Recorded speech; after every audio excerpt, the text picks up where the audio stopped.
नमस्कार, मैं हूं दीपाली राणा। आप देख रहे हैं कमोडिटी 360 डिग्री। और देश में तिलहन की बुआई बढ़ रही है। सरकार के आंकड़ों के मुताबिक 27 जून तक तिलहन की बुआई 8% बढ़ी है, लेकिन सोयाबीन की बुआई में मामूली बढ़त है। इन सब पर बातचीत हम करेंगे। हमारे साथ हैं soybean processors association of India के ईडी डीएन पाठक, एसएसजी फाइनेंस सिक्योरिटीज के वीपी प्रियंक उपाध्याय और प्रति फिनमार्ट के डायरेक्टर मनोज कुमार जैन। लेकिन सबसे पहले आपको सुनवाते हैं एग्री वायदा पर एग्री कमोडिटी एक्सपर्ट पुखराज चोपड़ा ने एक्सक्लूसिव बातचीत में क्या कहा। 2014 में जब मोदी सरकार बनी थी, तब हमें लगा था कि एक ऐसा डिसीजन आएगा जिसमें ये एग्री वायदा को पूरी तरह से बंद कर देंगे। क्योंकि उससे पहले जो कमेटी बनी थी उसमें मोदी जी ने ये कहा था कि एग्री वायदा को बंद कर देना चाहिए। मोदी जी जब मुख्यमंत्री थे गुजरात के, उस समय की बात है। तो हम 2014 में अरुण जेटली साहब से मिले, जो फाइनेंस मिनिस्टर थे तत्कालीन, और उनसे हमने कहा कि इसमें इसको आप बंद न करें, इसमें सुधार कर दें। तो उन्होंने सुधार के बारे में पूछा, तो हमने लिखित में भी काफी कुछ दिया कि ये सुधार होना चाहिए, और सुधार के बाद ये चालू रहे तो इसमें कोई दिक्कत नहीं है। पर मनीषा जी, सुधार की जगह उल्टा बिगाड़ हुआ है। जिस देश की 60% आबादी सीधे कृषि से जुड़ी हुई है और 100% आबादी इनडायरेक्ट कृषि से जुड़ी हुई है, उसका वॉल्यूम का इस तरह गिरना, लोगों का विश्वास इस पर से उठ जाना और इसमें पार्टिसिपेट नहीं करना, तो सवाल ये उठता है कि वायदा किसके लिए है। आज आप बात करें किसान से, किसान दुखी; ट्रेडर से बात करें, वो दुखी; प्रोसेसर से बात करें, वो दुखी; निर्यातक से बात करें, वो दुखी; और तो और ब्रोकर हाउसेस से बात करें तो वो भी दुखी। इसमें वॉल्यूम नहीं है, उनको कमीशन नहीं मिलता है। और फिर मनीषा जी, एक्सचेंज को देखें तो वो भी दुखी, क्योंकि वॉल्यूम नहीं है तो उनके पास चार्जेस नहीं मिल रहे हैं। तो हम किसके सुख के लिए वायदा की बात कर रहे हैं? हाँ, मैं हामी भरता हूं कि वायदा होना चाहिए, पर सुधार के साथ। ये नहीं कि जिस स्थिति में आज वायदा चल रहा है उसी स्थिति में अन्य कमोडिटियों को बैन हटाकर खोल देना चाहिए। मैं इसका पक्षधर नहीं हूं।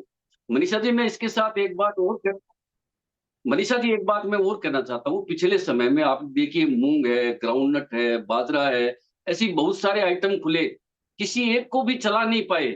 तो ये तो एक्सचेंज को स्वयं परीक्षा करनी होगी कि हम क्यों नहीं चला पाए, या इसके पीछे वजह क्या है।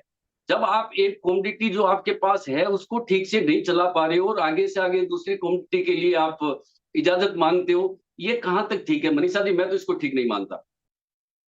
देखिए, सबसे पहला चेंजिंग ये कि प्रोसेसर एक्सचेंज से माल नहीं उठा रहा है, यानी कच्चा माल एक्सचेंज से प्रोसेसर नहीं उठा रहा है, वो नगण्य है। तो कहीं ना कहीं ऐसा फील होता है कि वेयर हाउसों के अंदर जो माल लगा हुआ है वो ठीक क्वालिटी का नहीं। या ये मानिए कि नैरेटिव बन गया है कि वेयर हाउसों में माल है वो अच्छा लगा हुआ नहीं है। इस नैरेटिव को खत्म करना होगा, लोगों को विश्वास दिलाना होगा। दूसरा, एग्री कमोडिटी इतनी सेंसिटिव है कि उसमें आपको पंच व्यवस्था डालनी चाहिए कि किस तरह की क्वालिटी होनी चाहिए, कैसा कॉन्टेक्ट होना चाहिए, और हर 3 महीने के बाद में उस कॉन्टेक्ट पे चर्चा होनी चाहिए। तो आम ट्रेडर, आम किसान और आम व्यापारी तो इस मुद्दे पे शामिल ही नहीं है। आप जो भी सलाह लेते हैं ब्रोकर हाउसेस से लेते हैं। अरे भाई, ब्रोकर हाउसेस क्या सलाह देंगे? वो आपको ये सलाह देंगे कि वॉल्यूम कैसे बढ़े ताकि उनका भी फायदा हो और एक्सचेंज का भी फायदा हो। आम ट्रेडर ये देखता है मुझे फायदा हो, किसान को फायदा हो, प्रोसेसर को फायदा हो।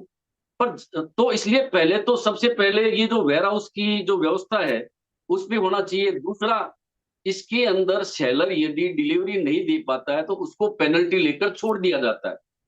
जो पेनल्टी मिलती है एक्सचेंज को उसका 50% वो बायर को देता है, 50% अपने पास रखता है। भाई, वो 50% अपने पास पहले तो क्यों रखे? दूसरा, सेलर पेनल्टी लेके वो क्यों छोड़े? शेयर मार्केट में आपने जिस शेयर को ले लिया है आपको डिलीवरी लेनी पड़ेगी, और आपने बेच दिया उसकी डिलीवरी देनी पड़ेगी। तो इसके अंदर ये छूट क्यों सेलर को कि वो पेनल्टी लेकर छूट जाए? ये व्यवस्था भी ठीक नहीं है। तो कुल मिलाकर बहुत सारी चीजें हैं ऐसी जिनको सेबी को बैठ के देखना होगा। मैं एक जिक्र और करना चाहूंगा मनीषा जी। पहले कैस्टर कांड हुआ, काली मिर्च कांड हुआ, लाल मिर्च कांड हुआ, ऐसी बहुत सारी घटनाएं हुई है। किसी की भी जांच आज तक सामने नहीं आई है। और इसके साथ भी मैं एक पुराना उल्लेख करना चाहूंगा। मैं इससे बहुत लंबे समय से जुड़ा हुआ हूँ। उल्लेख करना चाहूंगा कि जब एफएमसी चेयरमैन रमेश अभिषेक थे, तो आम ट्रेडरों से बात करके सीधे सीधे पूछते थे भी तुम्हारी तकलीफ क्या है, तुम मुझे बताओ। और उस तकलीफ पे काम होता था, उसमें एक्सचेंज बीच में नहीं होता था, एफएमसी खुद उस काम को करती थी। आज हम ये चाहते हैं कि सेबी इसकी देख रेख कर रही है।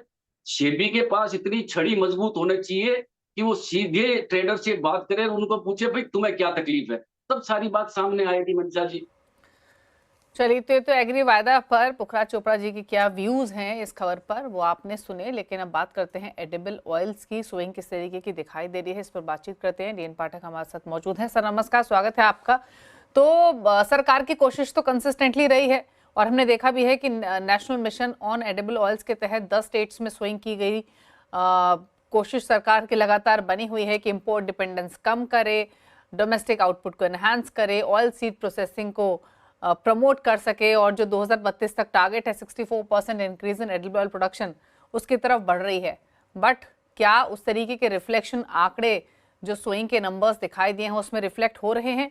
किस तरीके के आंकड़े हैं फिलहाल? देखिए, नेशनल मिशन तो अभी बहुत नेसेंट स्टेज में है। उसका कोई इफेक्ट इस साल की सोइंग पे पड़ा या पड़ना चाहिए वो संभव नहीं है, तो उसको इससे जोड़ के देख नहीं सकते। हालांकि नेशनल मिशन चालू हो चुका है, कुछ काम लोगों ने शुरू किया है, वैल्यू चेन पार्टनर्स बने हैं, लेकिन जो इस साल की सोइंग है उसका तो फैसला पहले ही किसान कर चुका है। सोइंग अभी मैं सोयाबीन की बात करूं तो अच्छी चल रही है, बिल्कुल हम बड़े सेटिस्फाइड हैं कि सोइंग ठीक ठाक है। 75 लाख हेक्टेयर एरिया मेरे हिसाब से सोपा के आंकड़ों के हिसाब से अभी तक सोइंग हो चुकी है। हालांकि सरकारी आंकड़ा अभी 41 लाख हेक्टेयर है, लेकिन उसमें मध्य प्रदेश की फिगर अभी आई नहीं है, तो 23 जून की है ऑफिशियल फिगर, और उससे भी एक हफ्ते पहले की फिगर होगी। तो मैं आंकड़ा लगा रहा हूँ 75 लाख हेक्टेयर का। और टोटल सोइंग जो कि मुझे उम्मीद है कि 15 जुलाई तक पूरी हो जाएगी, वो पिछले साल के आसपास ही रहेगी। थोड़ा इधर थोड़ा उधर, कोई ज्यादा फर्क नहीं पड़ेगा, क्योंकि गुजरात में, कर्नाटक में कुछ स्टेट में एरिया बढ़ रहा है थोड़ा, और कुछ शिफ्टिंग हो रही है मध्य प्रदेश में, महाराष्ट्र में टू रेड ग्राम और कॉटन एंड मक्का। तो ओवरऑल बैलेंस शीट जब बनाएंगे तो एरिया थोड़ा बहुत कम हो सकता है या फिर सेम रहेगा, 4-5% से ज्यादा कम नहीं होगा। तो कोई ऐसी चिंता का विषय नहीं। अभी देखना ये कि मानसून कैसे बिहेव करता है। अगर रेन की डिस्ट्रीब्यूशन अच्छी होगी तो फिर प्रोडक्ट यील्ड बहुत अच्छी रहेगी, तो फिर उत्पादन भी अच्छा रहेगा। तो अभी तो स्थिति ठीक ठाक है। ओके, अच्छा, स्थिति फिलहाल ठीक ठाक दिखाई दे रही है। अच्छा, इंपोर्ट के आंकड़े कैसे हैं फिलहाल, अगर हम सोयाबीन की बात करें ओवरऑल इंपोर्ट कंपोजिशन में? देखिए, सोयाबीन तो इम्पोर्ट होता नहीं है, सोयाबीन तेल की बात कर रहे हैं आप। सोयाबीन तेल का राइट। इम्पोर्ट 35-40-42 लाख टन के आसपास रहता है, और इस साल भी उतना ही रहने वाला है। थोड़ा थोड़ा बढ़ सकता है, क्योंकि इंडिया की क्रशिंग थोड़ी सी पिछले साल के मुकाबले थोड़ी सी कम है, और सोयाबीन के दाम तेल के क्योंकि अच्छे रहे, कम रहे बहुत बहुत दिनों से, तो थोड़ा सा बढ़ सकता है। जून में इंपोर्ट काफी ज्यादा आने की उम्मीद है, क्योंकि पिछले उससे पहले के 3 महीनों में इंपोर्ट बहुत कम आया था। तो उस समय, अब क्योंकि फेस्टिवल सीजन भी आ रहा है, तो सप्लाई बहुत अच्छी है तेल की, कोई समस्या नहीं है। इंपोर्ट सोयाबीन तेल का मैंने बोला कि 40-42-45 लाख टन के आसपास इस साल भी रहने की उम्मीद है। ओके, अच्छा, अगर हम रीजन वाइज देखें, वापस प्रोडक्शन के आंकड़ों को एनालाइज करें, तो कुछ स्पेसिफिक स्टेट्स जहां पर बुआई के आंकड़े बेहतर दिखाई दे रहे हैं, या कुछ स्पेसिफिक स्टेट्स जहां पर ड्यू टू वेरियस फैक्टर्स वजह वो एक मानसून ही क्यों ना हो, नंबर्स थोड़े कम हो? महाराष्ट्र बहुत अच्छा दिख रहा है। महाराष्ट्र की बुवाई अभी मध्य प्रदेश से आगे चल रही है, और महाराष्ट्र की प्रोडक्टिविटी भी हर साल हम लोग बढ़ते देखते हैं। बाकी जो स्टेट्स हैं उनसे एवरेज में महाराष्ट्र की प्रोडक्टिविटी बेहतर है, हालांकि गुजरात की और भी ज्यादा अच्छी है। तो ऐसा मान के चल सकते हैं कि मध्य प्रदेश में एरिया थोड़ा कम होगा, महाराष्ट्र में या तो बिल्कुल कम नहीं होगा या थोड़ा बहुत इंटरक्रॉपिंग में या चने या तुअर में जा सकता है। गुजरात में जैसे मैंने बोला एरिया बढ़ रहा है, कर्नाटक में बढ़ रहा है, तेलंगाना में भी बढ़ने की उम्मीद है। छत्तीसगढ़ में एरिया स्टेगनेंट है, अभी कोई बहुत ज्यादा बढ़ भी नहीं रहा, घट नहीं रहा, क्योंकि भाव जो किसान को नहीं मिले वो एक बड़ा फैक्टर है एरिया घटने की। ये जो डाइवर्जन है एरिया का सोयाबीन से मक्के में और फसलों में, तो एरिया थोड़ा बहुत घटबढ़ स्टेट में होती रहती है। मुझे लगता है कि महाराष्ट्र इस बार शायद मध्य प्रदेश से आगे निकल जाए, but we'll have to wait and watch.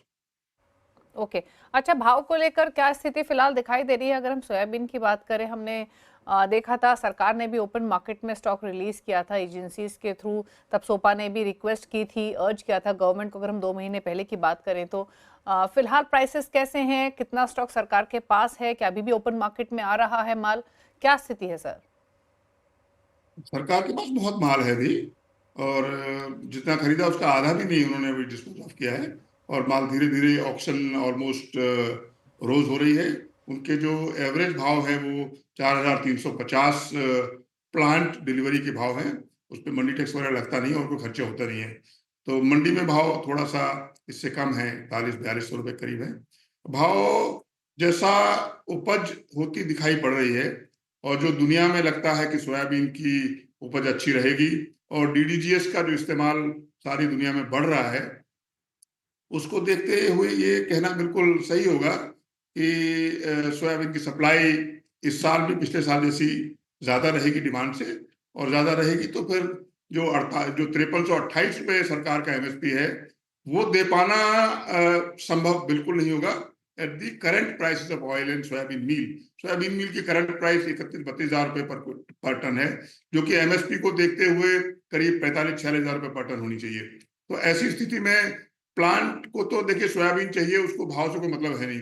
अगर हमको तेल से और मील से जितना पैसा मिलता है उतने में हम लोग सोयाबीन खरीदते हैं। अगर तेल का भाव बढ़े, जैसे ड्यूटी बढ़ती है, या मील का भाव बढ़े, मील का भाव घटे, तो फिर प्राइसेस जो है वो इन तीनों कमोडिटीज के भाव के ऊपर निर्भर करती हैं। अभी क्या होगा ये कहना मुश्किल है। सरकार अगर मान लीजिए ड्यूटी बढ़ाती है, उसका इफेक्ट या तो तेल पे आएगा, या तो मील पे आएगा, या फिर सोयाबीन पे आएगा।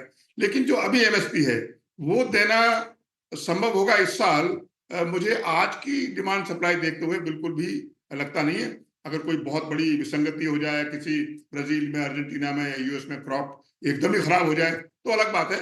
नॉर्मल सर्कमस्टांसेस में मुझे नहीं लगता कि 5328 रुपए का भाव करंट लेवल ऑफ ऑयल पे दे सकते हैं। ओके। अच्छा सर, पाठक जी, सोयाबीन की बात तो हुई, लेकिन बाकी ऑयल सीड्स की बात करें, स्पेशली मूंगफली जो कि दूसरे नंबर पर स्टैंड करती है अगर हम डोमेस्टिक सोइंग के हिसाब से देखें, यहाँ किस तरीके के सोइंग के आंकड़े दिखाई दे रहे हैं, क्या एक्सपेक्टेशंस हैं? मूंगफली की सोइंग मोस्टली गुजरात और तेलंगाना, आंध्र प्रदेश और तमिलनाडु में थोड़ा बाद में होती है। मूंगफली की सोइंग के आंकड़े भी अच्छे हैं, अच्छी सोइंग हो रही है। कुछ एरिया मूंगफली से कन्वर्ट होकर सोयाबीन में जा रहा है गुजरात में, वो बहुत ज्यादा नहीं। तो अभी फिलहाल तो सब जगह स्थिति अच्छी है, क्योंकि अभी it is too early also. अभी सोइंग चल रही है मूंगफली की भी, सोयाबीन की भी सोइंग चल रही है। मूंगफली की सोइंग अच्छे स्टेज में है और अच्छे रेट पे चल रही है। ठीक है, चलिए, शुक्रिया पाठक जी आने के लिए शो में, और सोयाबीन मूंगफली के सोइंग के आंकड़े हमारे साथ शेयर करने के लिए, भाव पर भी अपने व्यूज देने के लिए। हमारे साथ हैं प्रियंक उपाध्याय, साथ ही मनोज कुमार जैन। बातचीत करते हैं पहले ट्रेड्स की, और इस समय का प्राइस एक्शन भी देखेंगे। लेकिन पहले बताइए प्रियंक, गुड इवनिंग, आपकी तरफ से ट्रेड्स कौन से रहेंगे? गुड इवनिंग जी। आज हमारी पिक बेस मेटल कॉम्प्लेक्स से रहेगी। हमने देखा है कि बेस मेटल कॉम्प्लेक्स में एक कॉपर में ब्रेकआउट देखा है 900 के ऊपर, और जो रुझान बन रहा है डॉलर वीकनेस की वजह से, वो एक पॉजिटिव दिख रहा है। तो कॉपर में डिप्स पे खरीदारी की सलाह रहेगी। 892 के आसपास अगर मिलता है तो ले सकते हैं। 877 स्टॉप लॉस रहेगा, और 912 के शॉर्ट टर्म टारगेट्स रहेंगे। दूसरी पिक हमारी बुलियन कॉम्प्लेक्स से रहेगी सिल्वर में। सिल्वर में 106,900 के आसपास सितंबर कॉन्ट्रैक्ट में बाई किया जा सकता है। 106,100 स्टॉप लॉस रहेगा, एंड 108,700 टारगेट्स रहेंगे। ओके, मनोज जी, आपके ट्रेड्स? नमस्कार दीपाली जी। हमारा मानना है कि यहाँ पे सिल्वर में एक पॉजिटिव मोमेंटम बना हुआ है, तो सिल्वर में हमारी तरफ से भी बाइंग की रिकमेंडेशन रहेगी। यहाँ पे 1,06,800 के स्तर पर बाय करके चलना चाहिए। स्टॉप लॉस 1,05,950 का रखें। लक्ष्य यहाँ पे 1,08,500 के रहेंगे। बेस मेटल पैक में हम देख रहे हैं कि यहाँ पे लेड में एक प्रेशर लगातार देखने को मिल रहा है ऊपरी स्तर पर। तो लेड का जो जुलाई का वायदा है वहां पे 181.50 के स्तर पर बिकवाली करे 183 के स्टॉप लॉस से, और लक्ष्य यहाँ पे 178.50 के रहेंगे। ओके, चलिए, तो ये रहे आपके लिए ट्रेड्स जो रेकमेंड किए गए हैं। हमारे दोनों ही एक्सपर्ट्स की तरफ से। लेकिन मनोज जी, गोल्ड पर ब्रॉडर आउटलुक अब आपका क्या है? 96 के नीचे हमने भाव जाते हुए देखे, वापस एक अच्छी स्ट्रेंथ दिखाई दे रही है, सिल्वर में भी बाइंग दिखी है, ये दोनों में जो बाइंग रीएमर्ज हुई है सस्टेनेबल लग रही है आपको भी? और क्या व्यू है, क्या नए टारगेट्स हैं? गोल्ड में 3280 यहाँ पे इंटरनेशनल मार्केट में एक सपोर्ट था और वहीं से प्राइस जो है वो फिर से एक बार रिट्रेस होते हुए देखे हैं। हमारा मानना है कि 3360 से $3400 जो है वो रेजिस्टेंस जोन रहेगा और भारतीय बाजारों में 97,400 से 98,000 का जो जोन है वो एक रेजिस्टेंस जोन है। तो फ्रेश बाइंग के लिहाज से यहाँ पे रिस्क रिवॉर्ड थोड़ा फेवरेबल नहीं दिखता है। इस सप्ताह यूएस के नॉन फॉर्म पेरोल के डेटा भी आना है, तो वॉलेटिलिटी काफी रहेगी और हमने निचले स्तरों से एक अच्छी बढ़त यहाँ पे सोने में आते हुए देखी है। तो फ्रेश बाय के लिए थोड़ा वेट करें। इनफैक्ट अगर निचले स्तरों पर बाइंग की है तो एक बार यहाँ मुनाफा वसूली कर सकते हैं। ब्रॉडर आउटलुक पॉजिटिव है, लेकिन हमारा मानना है कि शॉर्ट टर्म में एक कंसोलिडेशन जो है 3200 से 3400 के बीच में यहाँ सोने में देखने को मिलेगा। अगले एक महीना जो है कंसोलिडेशन बना रह सकता है। ओके, चलिए, तो ये बात थोड़े ब्रॉडर पर्सपेक्टिव से हुई। लेकिन इसके अलावा नेचुरल गैस पर एक राय और लेंगे, जहां पर लगातार हम अब प्रॉफिट टेकिंग देख रहे हैं। प्रियंक, बताइए क्या व्यू है आपका इन स्तरों से? नेचुरल गैस में 300 के नीचे भाव अब ड्रॉप कर चुके हैं, क्या सजेशंस, क्या व्यू? देखिए, नेचुरल गैस के प्राइसेस में हमने देखा था कि काफी वॉलेटाइल रेंज में है। 320 on the higher side and 290 on the lower side, ये एक रेंज में मार्केट वॉलेटाइल मूव्स बता रहा है। मेरा मानना है कि 290 280 ये एक अच्छे सपोर्ट जोन्स है। यहाँ से फिर से हमें एक रिबाउंड अगेन टुवर्ड्स 310 320 तक दिख सकता है और 320 के ऊपर सस्टेन करेगा तो फिर 350 के टारगेट से रहेंगे। बट ओवरऑल मेरा बायस ऑन द बुलिश साइड रहेगा। 280 सपोर्ट्स क्रूशियल रहेंगे, वो जब तक होल्ड होते हैं तो मुझे लगता है कि एक अपवर्ड बायस के साथ ट्रेड करनी चाहिए नेचुरल गैस में। ओके, चलिए, तो ये व्यू रहा नेचुरल गैस पर 294 पर ट्रेड करते हुए। एग्री बास्केट से कोई ट्रेड रेकमेंड करेंगे क्या मनोज जी, स्पेशली ग्वार या स्पाइसेस के पैक से? स्पाइसेस में यहाँ हम देख रहे हैं दीपाली जी की जो कोरिएंडर है वहां पे ग्रेजुअली जो है एक पॉजिटिव मोमेंटम बनता हुआ नजर आया है और 7000 के स्तर के ऊपर कीमतें सस्टेन होने के बाद हम यहाँ लगातार बढ़त आते हुए देख रहे हैं। तो अभी ये मोमेंटम जो है फिलहाल कंटिन्यू होता हुआ दिख रहा है। जुलाई कॉन्ट्रैक्ट में अगर कोई भी डिप आता है 7200 के आसपास तो बाय करके चल सकते हैं। स्टॉप लॉस वहां पे 7080 का रखना चाहिए और अगले 3 से 4 दिन के लिए लक्ष्य यहाँ पे 7400 तक के रख के चल सकते हैं। ओके, चलिए, तो ये रहे आपके लिए ट्रेड्स। कोरिएंडर पर एक ट्रेड आपको रेकमेंड किया गया है। चलिए, थैंक यू प्रियंक और मनोज, आप दोनों का ही आने के लिए शो में और सभी कमोडिटीज पर अपने व्यूज देने के लिए। इसी के साथ इस शो में तो इतना ही। ब्रेक के बाद भी खबरें जारी हैं। नमस्कार।